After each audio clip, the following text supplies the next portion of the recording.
Ojo, ¿me escuchan? Sí. Ok, es que yo pensé que no. Sí, no, están entrando todos ya.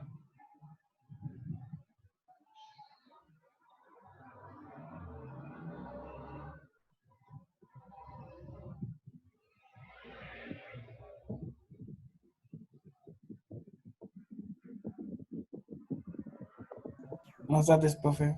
Buenas tardes.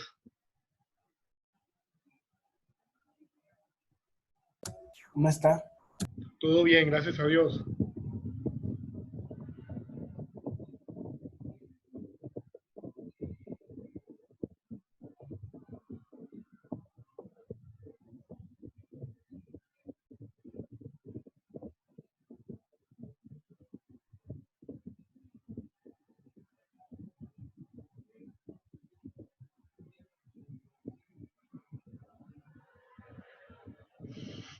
Ok, ya casi comenzamos.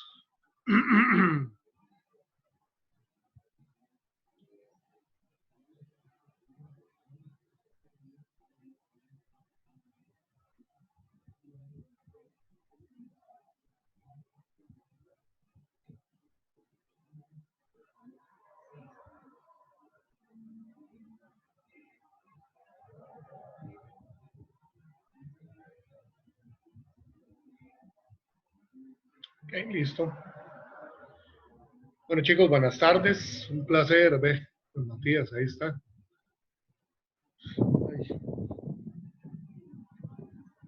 Un placer verlos por este medio.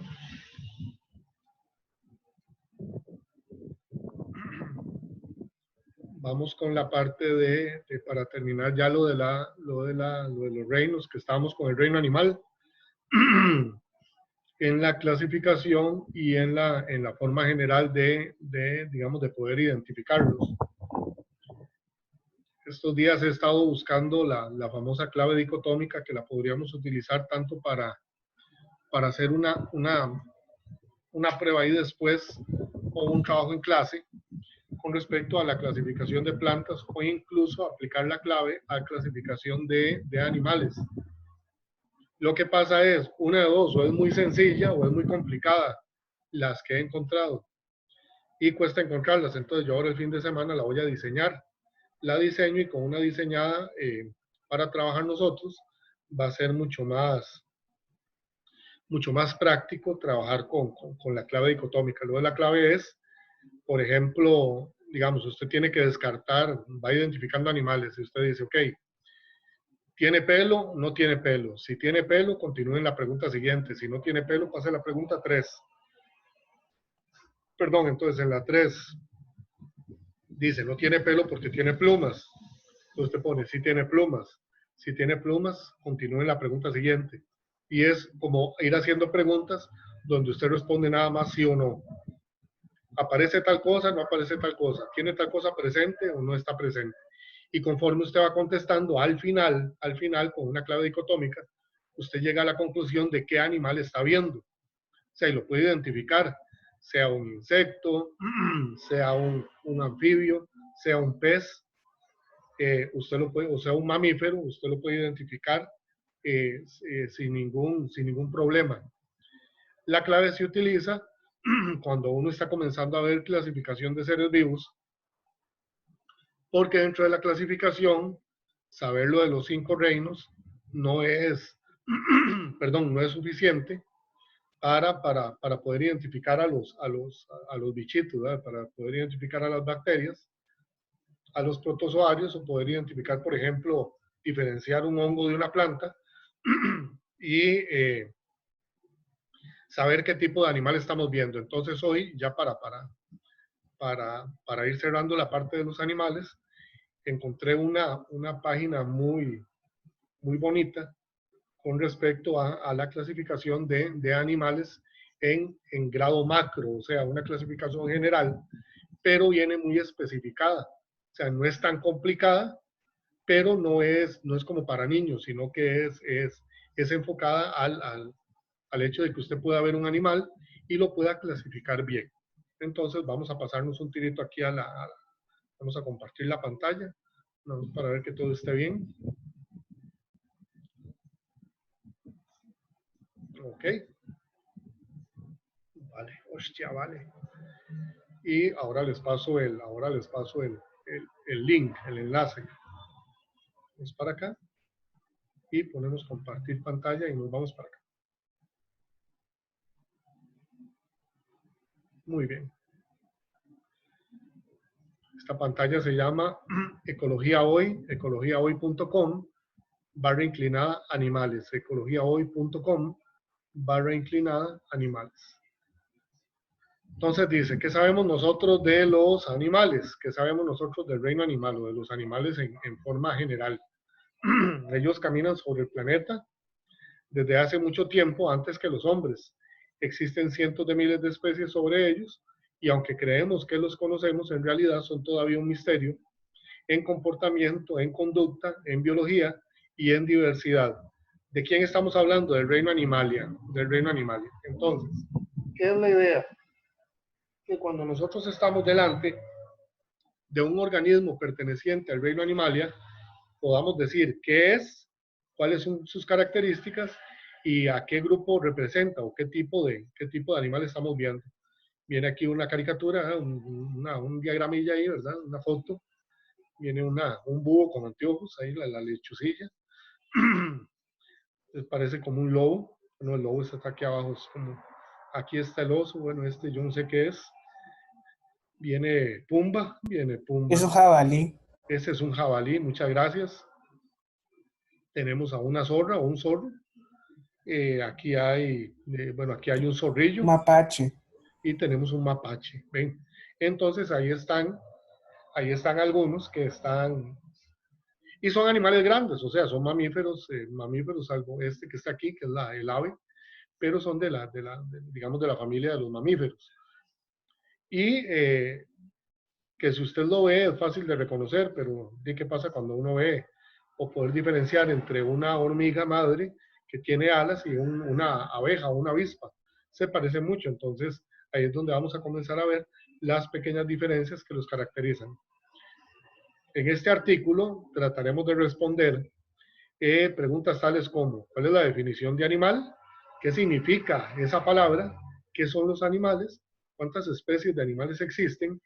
¿Cómo se clasifican? ¿Cuáles son sus características? ¿Y qué tipos de animales existen? ¿Qué tipos de animales existen? Entonces, así, a grosso modo, nosotros estamos hablando aquí a nivel de 3 sustratos. ¿Por qué? Porque tenemos animales aéreos, todas las aves, animales terrestres y animales marinos. Tenemos animales marinos. Entonces, poder entender las diferencias entre cada uno de ellos y las características que los identifican se torna importante y se torna primordial para saber que estamos enfrente de cierto tipo de animales. ¿Qué son los animales? Cuando clasificamos a los seres vivos lo hacemos principalmente en 2 tipos, plantas y animales. Esto es como de forma tradicional. Esto es como de forma tradicional, ¿ok? Lo hacemos de varios tipos. Un toquecito aquí nada más para ver, no hay nadie esperando. Pensé que había alguien en la sala de espera. Los animales son aquellos seres vivos capaces de moverse y que carecen de clorofila. Esto ya lo habíamos visto, ¿verdad? Y de paredes celulares, es decir, carecen de clorofila y de paredes celulares. ¿Por qué? Porque no son plantas. Es decir, son muy distintos a las plantas que podemos ver. Ya a esta altura tenemos claro, ¿verdad?, que plantas y animales son seres vivos que se comunican entre ellos, ¿verdad?, plantas con plantas, animales con animales, y estamos enfrente de una diversidad biológica altísima, tanto a nivel del reino plantae como del reino animalia. Los hombres son incluidos dentro del grupo de los animales, aunque a diferencia de estos, poseen la capacidad de pensar.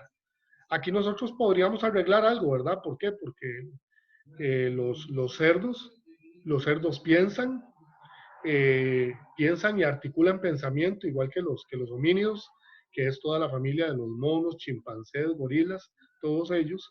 Los perros piensan, los gatos piensan. Entonces, la capacidad más que de pensar, podríamos poner aquí, o sea, yo propondría que en lugar de decir capacidad de pensar, es que poseemos la capacidad de comunicarnos mediante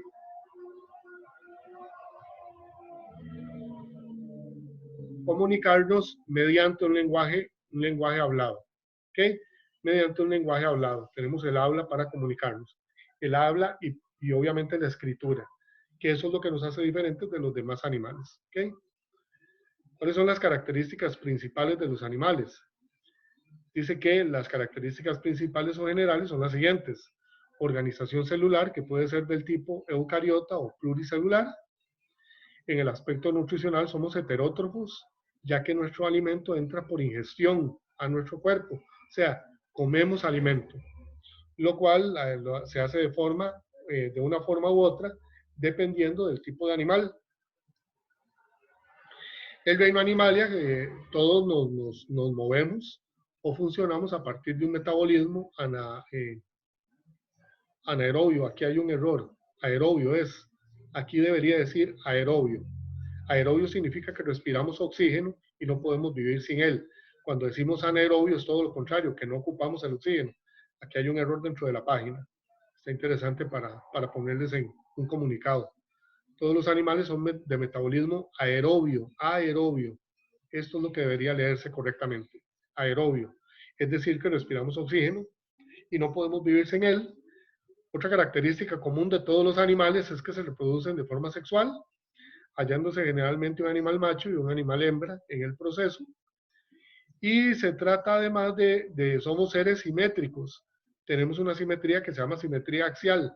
¿Qué es lo de la simetría? Que la parte derecha suya es un espejo de la parte izquierda suya. Si usted se ve un espejo, la parte derecha coincide con la parte izquierda. Es decir, que tenemos simetría bilateral, así se llama. Simetría bilateral. A excepción de, por ejemplo, las esponjas marinas, ¿verdad? Que son deformes o son amorfas. O sea, no tienen una forma definida. Entre ellas todas son diferentes y la esponja usted le pone un espejo y jamás va a encontrar la misma imagen de un lado y del otro. Al poseer simetría, presentan una disposición regular de las distintas partes o estructuras de su cuerpo a lo largo de uno o más ejes corporales. Es decir, usted tiene los dos ojos en línea, los hoyuelos de la nariz están en línea, las cejas están en línea, las orejas están en línea, los dientes están en línea, y a eso se refiere la simetría a partir de ejes. Puede ser de tipo radial o de tipo bilateral. Todas esas que mencioné son de tipo bilateral. Porque es donde usted dice, tengo un ojo derecho porque tengo un ojo izquierdo. Tengo un riñón derecho porque tengo un riñón izquierdo. Tengo una mano derecha porque tengo una mano izquierda, igual con los pies. Eso es bilateral. ¿Okay? Ciertas excepciones, en ciertas especies, dice que la gran mayoría de los animales poseen músculos y un sistema nervioso capaz de enviar y procesar señales a todo el cuerpo. Salvo ciertas especies de animales, que también las vamos a ver. Además, todos los animales llevan a cabo estas funciones vitales como alimentación, respiración, circulación, excreción, respuesta, movimiento y reproducción.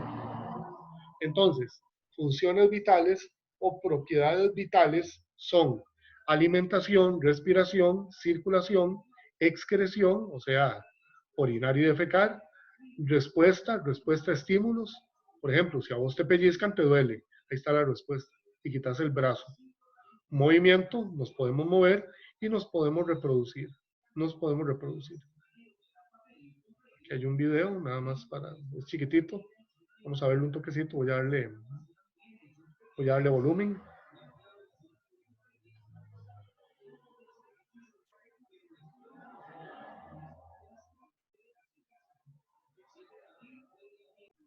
Y póngale mucha atención.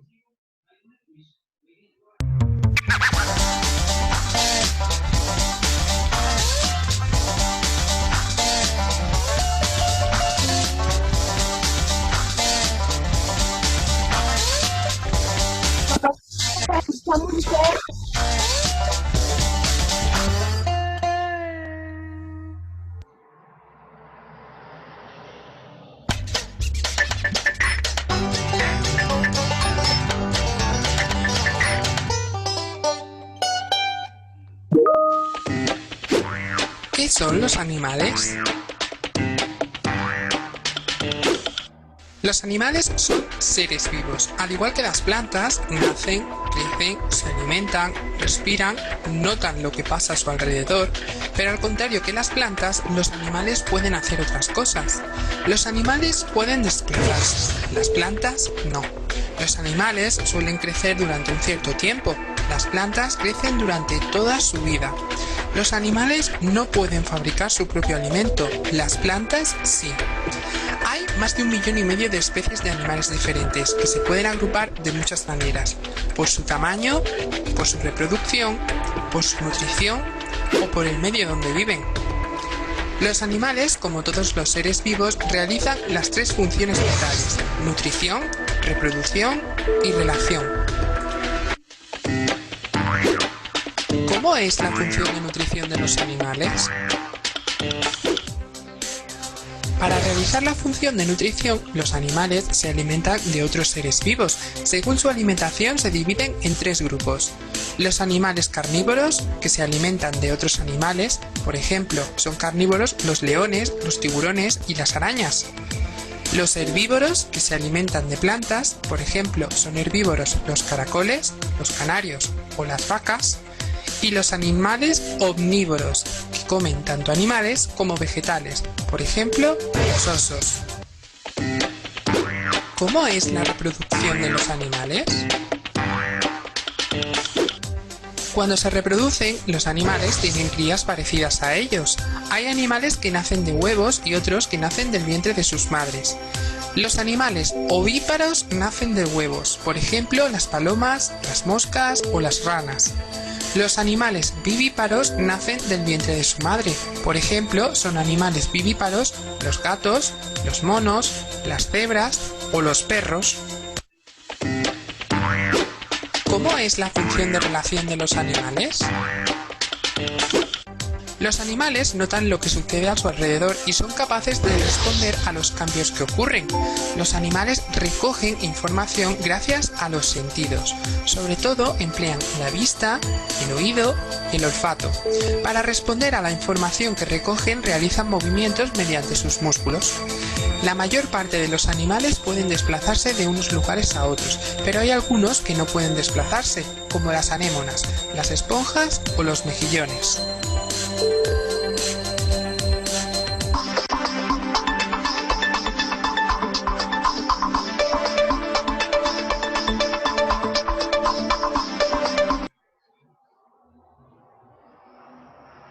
Ok, entonces como podemos ver, de acuerdo a cierto tipo de características, nosotros podemos clasificar a los animales. Entonces, tipos de animales. Los animales pueden clasificarse y diferenciarse de varias formas. Para esto es para lo que sirve la clave dicotómica, para la clasificación, por ejemplo, de una lista de 10 animales diferentes, que al final nosotros lleguemos a una clasificación y una identificación de cada uno de los animales propuestos. Regálenme 25 segundos, ya vengo. ¡Qué calor, por Dios!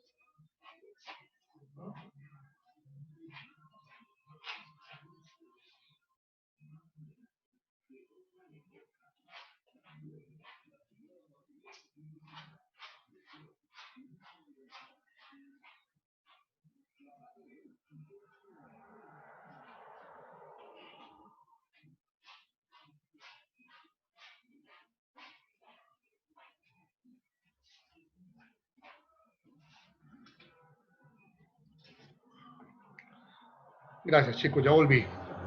Entonces, dice que podemos clasificarlos según el tipo de alimentación, la forma en que nacen, por tener o no tener columna vertebral, o sea, en vertebrados e invertebrados, por el medio en el que viven y en el que se desarrollan. También podemos establecer una clasificación según los hábitos naturales, aunque no es la más utilizada, pero la podemos desarrollar. Vamos a ver, clasificación por estructura vertebral. ¿De qué estamos hablando? Los animales pueden contar o no con columna vertebral, la pueden tener presente o ausente. A aquellos animales que tienen columna vertebral les vamos a llamar vertebrados, mientras que a los que no tienen columna vertebral les vamos a llamar invertebrados. ¿Cómo clasificamos a los vertebrados? Vean todos los que entran dentro de esta clasificación. Los animales vertebrados son aquellos que tienen columna vertebral y que cuentan con una estructura ósea compleja. Sus partes son compuestas y definidas por extremidades, tronco y cabeza. Cuando decimos extremidades, es extremidades superiores y extremidades inferiores o delanteras y traseras, comúnmente conocidas como patas, ¿verdad? En el caso de nosotros, tenemos las piernas y tenemos los brazos, y en el caso de los peces, tienen las aletas. Entonces tienen aleta dorsal, aletas delanteras, y la cola o aleta trasera. El tronco, pues obviamente todo el cuerpo y la cabeza. Un gran porcentaje de ellos cuenta incluso también con cola. Ahí lo tenemos. ¿Qué es la cola? La cola es la parte terminal de la columna vertebral. Para los asiduos fans de Goku, recuerden que Goku tenía cola al principio y a él se la quitan, ¿verdad? Lo de la cola eso no está jalado del pelo y era solo de la caricatura. Según el desarrollo evolutivo que hemos tenido nosotros, los seres humanos, se cree que en algún momento nosotros tuvimos cola, o sea, antes de evolucionar. Eso dice la teoría, ¿ok? Los animales vertebrados tienen su cuerpo y su piel cubierta ya sea por pelo o en el caso de la mayoría de los animales terrestres, pluma, en el caso de las aves, y escamas en el caso de los peces y algunas especies de reptiles que tienen escamas. Los anfibios, como por ejemplo las ranitas, en su mayoría tienen piel desnuda, o sea, no tienen nada, no tienen pelo, no tienen escamas y no tienen plumas. A eso se le llama piel desnuda. Se estima que en la actualidad existen más de 62.000 especies de animales vertebrados y los vertebrados a su vez los podemos clasificar en 5 grupos principales: mamíferos, peces, aves, reptiles y anfibios. ¿Okay? Entonces, los vertebrados, de hecho es una clase, así se llama, una clase, la clase, un filo, una de las clases taxonómicas, se llama Phylum Vertebrata, y dentro de los vertebratos, los subphylum o los grupos siguientes son estos 5, mamíferos, peces, aves, reptiles y anfibios. ¿Ok? ¿Qué es un mamífero? Los mamíferos conforman gran parte de los animales terrestres. Lo que los diferencia de los demás animales vertebrados es que generalmente están cubiertos y protegidos por pelo. En la mayoría de las especies, las hembras cuentan con mamas, que son las glándulas mamarias, que les permiten generar leche para amamantar o alimentar a sus crías, desde que estas son recién nacidas hasta que ya tienen una edad en donde pueden buscar y digerir alimentos por sus propios medios. ¿Okay? Eso nos escapa entonces de quiénes son los mamíferos. Todos los que tengan glándulas mamarias. Una cualidad o una característica de todos los mamíferos es que tienen o tenemos mandíbula. ¿Qué es la mandíbula? Es la estructura ósea donde están nuestros dientes inferiores y es la que se mueve.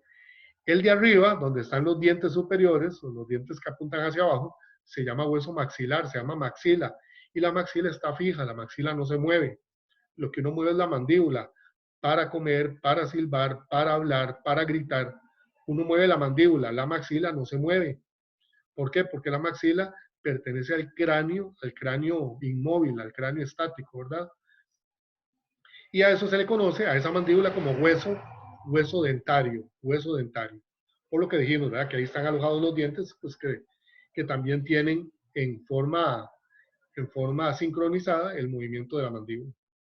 También es una característica de casi todas las especies de mamíferos, incluso el ser humano, o sea, nosotros, disponer de huesos en la parte interna del oído, llamados martillo, yunque y estribo. Esos 3 huesecillos son del tamaño o sea, los 3 huesecillos, si usted se ve la uña del dedo pulgar, o sea, del dedo gordo de su mano, los 3 huesecillos caben dentro de la uña y sobra uña. Son los huesecitos más pequeños que tenemos los mamíferos. ¿Y para qué sirven? Sirven para escuchar, para que se active la membrana timpánica, o lo que llamamos el tímpano, y funciona como un parlante. Entonces esa membrana se mueve cuando recibe vibraciones, y esas vibraciones se traducen en impulsos eléctricos que se van por el nervio auditivo hasta el cerebro, y el cerebro lo traduce en sonidos, y es lo que usted y yo conocemos como sonido. ¿Okay? Otra característica de los mamíferos es lo que se conoce, aquí viene una palabrilla, no es de domingo, pero es una palabrilla interesante, el concepto de homeostasis térmica. Homeostasis es la capacidad que tienen los seres vivos de permanecer a un mínimo de funciones metabólicas que le permiten tener vida. Es como decir que usted tiene un automóvil, lo deja encendido y 3 días después todavía está encendido. Obviamente le bajó la batería, le bajó la gasolina, pero sigue encendido. Eso es el mínimo.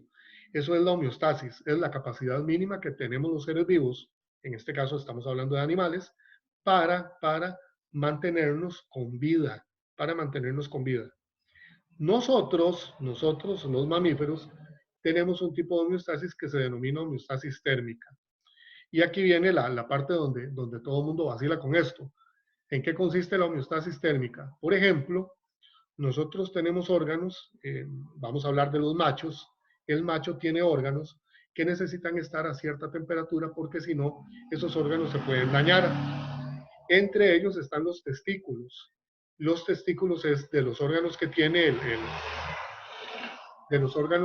macho, digamos el macho de cada una de las especies. Los testículos son demasiado sensibles a la temperatura. Entonces, cuando hace demasiado calor, la piel que cubre a los testículos se estira para que los testículos bajen. Los testículos bajan de la posición del cuerpo y se alejan del calor y se refrescan. Esa piel que la cubre se llama escroto. Entonces el escroto es termosensible. Ante el calor se estira y baja los testículos, y ante el frío, que también afecta a los testículos, se contrae y se endurece y eleva los testículos. ¿Para qué? Para que se calienten dentro del cuerpo, para que estén más cerca del cuerpo y se calienten. Entonces, eso es un ejemplo. Otro ejemplo de la homeostasis térmica es, por decirlo así, cuando usted tiene mucho calor, suda demasiado, comienza a sudar. ¿Para qué suda uno? Para refrescarse. ¿Por qué? Para mantener una temperatura global de manera estándar, o sea, usted tiene una temperatura normalizada. Por eso es que uno suda. Y cuando tiene uno mucho frío, ¿qué es lo que hace? Se genera calor precisamente para que el cuerpo logre calentarse. Entonces, todo va en busca de una cuestión que se llama homeostasis térmica. Esto que está aquí subrayado. Entonces, es la característica, ojo, es la característica de los mamíferos que les permite regular la temperatura y el flujo de la sangre. ¿Con el objetivo de qué? Mantener una temperatura interna promedio en el cuerpo. O sea, que la temperatura de la cabeza sea casi exactamente igual que la temperatura del estómago y sea casi exactamente igual que la temperatura de los pies, sin que varíe en forma directa en función de la temperatura del medio ambiente. Porque el cuerpo tiene esa capacidad, ¿ok? Tiene la capacidad de entrar en etapa de homeostasis, ¿ok? ¿Qué pasa con los peces? Vamos con el segundo grupo. Recordemos que vamos de 5 grupos. Mamíferos, vamos con peces. Los peces se diferencian de los animales vertebrados, ¿ok? Ya que disponen de mecanismos de respiración debajo del agua. ¿A través de quién? A través de sus branquias, por las cuales absorben el oxígeno que está disuelto en el agua, ¿ok? El oxígeno está disuelto en el agua y de manera gaseosa, solo que uno no la ve. ¿Por qué? Porque recordemos que el agua pasa a ser el disolvente y nosotros tenemos gas en agua, entonces la disolución es líquida, como el agua. Pero dentro del agua tenemos oxígeno, ¿ok? Recordemos H2O, ahí está el oxígeno. Las branquias tienen la capacidad similar a la capacidad pulmonar de poder optimizar el recurso del oxígeno, ¿ok? El suministro de oxígeno. Entonces, eso le sucede a los peces, a diferencia de nosotros. Por eso, si usted se tira al agua, sea una piscina o el océano o un río o una poza, si no sabe nadar, debe tener mucho cuidado. ¿Por qué? Porque si usted comienza a tragar agua, no la está respirando, la está tragando y absorbiendo. Si esa agua llena sus pulmones, arrivederci, dijo aquel amigo, o sea, chao, chao. ¿Por qué? Porque nos ahogamos, o sea, nos asfixiamos porque perdemos el contenido de oxígeno y lo cambiamos por agua. Literalmente es como una botella que se llena de agua y como no podemos respirar agua, ahí morimos. Esa es la diferencia de los peces. Profe, cierto Dime. que si yo estoy nadando y no encuentro nada, me estreso y me puedo moverme, me puedo hundir, ¿verdad? Sí. Dentro de ¿Pero los... por qué, profe? si yo me para ir a una orilla. Por O el sea, es como miedo. si yo me canso, ¿verdad? O sea, si fuera por el miedo, yo me hundo fácilmente, ¿no? Sí, claro, estamos totalmente de acuerdo, Josh. Y dentro de eso, cuando uno recibe el curso de natación, digamos ahora que ustedes lo están recibiendo con profe Ismael, lo que tienen que pedirle es, y en algún momento él se los va a indicar, ¿verdad? Dentro de un curso de natación, lo que a uno le tienen que enseñar, casi casi como parte básica del curso, es a flotar con la cabeza hacia arriba. O sea, al final uno cuando aprende a flotar de espalda, cualquier cosa, lo que usted hace es alejar lo más que se pueda su nariz y su boca, que serían los orificios de entrada del agua, alejarlos del agua, o sea, que queden viendo hacia arriba y usted puede seguir respirando, o sea, va flotando y va respirando. De hecho, hay un estilo de natación que se llama de dorso, que usted nada viendo hacia arriba, o sea, nada de espalda, ¿ok? Esa es la idea, ¿para qué? Pues para que uno, primero que todo, se tranquilice, no se tense, no se estrese, y por último, que no le dé miedo, y se hunda y respira, bueno, respira no, traga agua y se ahoga. Esa es la diferencia vital, fundamental entre los peces y nosotros, que ellos pueden obtener el oxígeno que viene en el agua, nosotros no. Esa es la diferencia vital. Además, los peces poseen escamas recubriendo su cuerpo y disponen de aletas en lugar de extremidades. O sea, las aletas de un pez es el equivalente a las aletas, ¿cómo se llama? Las aletas laterales, es el equivalente a nuestros brazos. La aleta caudal o cola es el equivalente a nuestras dos piernas fusionadas, como ver una sirena. De hecho, había una serie en Netflix que se llamaba Sirenas. Es el equivalente. Entonces, ahí está. ¿Cuál es la diferencia también con respecto a aletas? Que los peces tienen aleta dorsal, que es la aleta que está hacia arriba, o sea, es como la aleta que está pegada sobre la espalda, ¿ok? Esa es la diferencia más notable. Bueno, entre otras. Dice que le permite moverse en el medio acuático.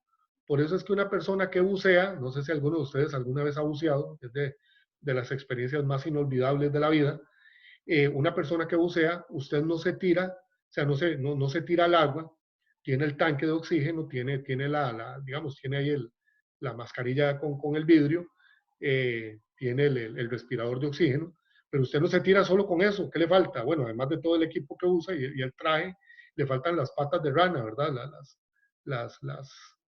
Eso tiene no, es que no son patas de rana, bueno, tiene otro nombre, las patas de hule que le sirven a uno para impulsarse dentro del agua. ¿Qué función duplican esas patas de hule, o ese aditamento? ¿Qué función duplica?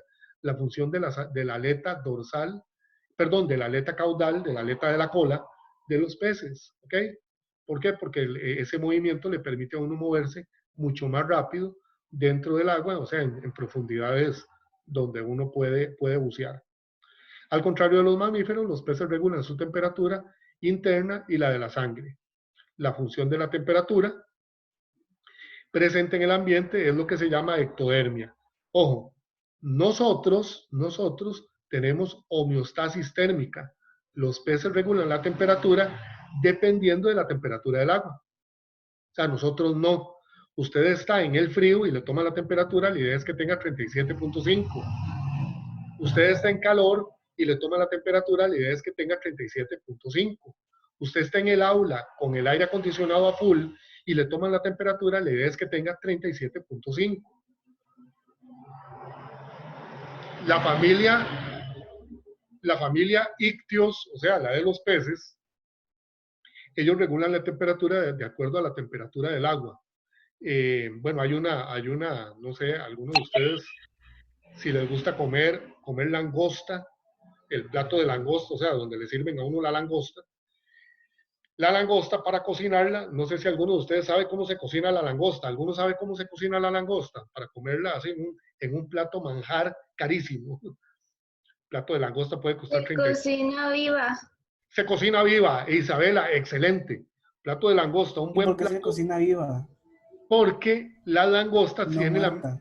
la misma capacidad de los peces. Para que la langosta quede suave, usted pone a la langosta, ojo, en agua fría y la langosta está viva. Conforme el agua va subiendo su temperatura, ¿por qué? Por el fuego del disco o por el fuego del quemador, si es una cocina de gas, la langosta comienza a subir su temperatura simultáneamente a cómo está subiendo en el agua. Y eso hace que la langosta se mueva constantemente. Por lo tanto, los músculos, que es la carne que uno se come de la langosta, la carnita, que es la parte muscular, está suave. Cuando la langosta llega al punto máximo de temperatura que puede soportar la langosta, queda flotando en el agua y ya murió. Y a esa es la temperatura donde usted tiene que servir el platillo. O sea, usted le da un par de vueltas a la langosta, una para arriba, una para abajo, y ahí tiene todos los ingredientes, y usted la saca del plato, la escurre y la sirve. Y ahí se sirve con salsa, con todo lo que le quiera poner. Pero ¿por qué se cocina viva? Si usted, como dice Josh, ¿por qué no muerta? Si usted pone la langosta muerta en agua hirviendo, o le hace el mismo proceso, solo que ella está muerta, se endurece la langosta, mi amigo, y queda como un bate de titanio, o sea, como un bate de las grandes ligas de los equipos de béisbol.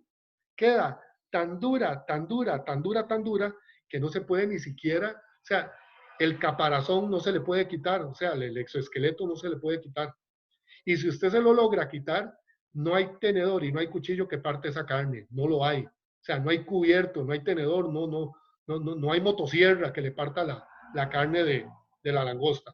Lo mismo pasa con el pulpo. El pulpo para cocinarlo hay que tener mucho cuidado porque si no se endurece. Y la mayoría de mariscos tienen esa característica. ¿Por qué es? Por esto que está aquí subrayado.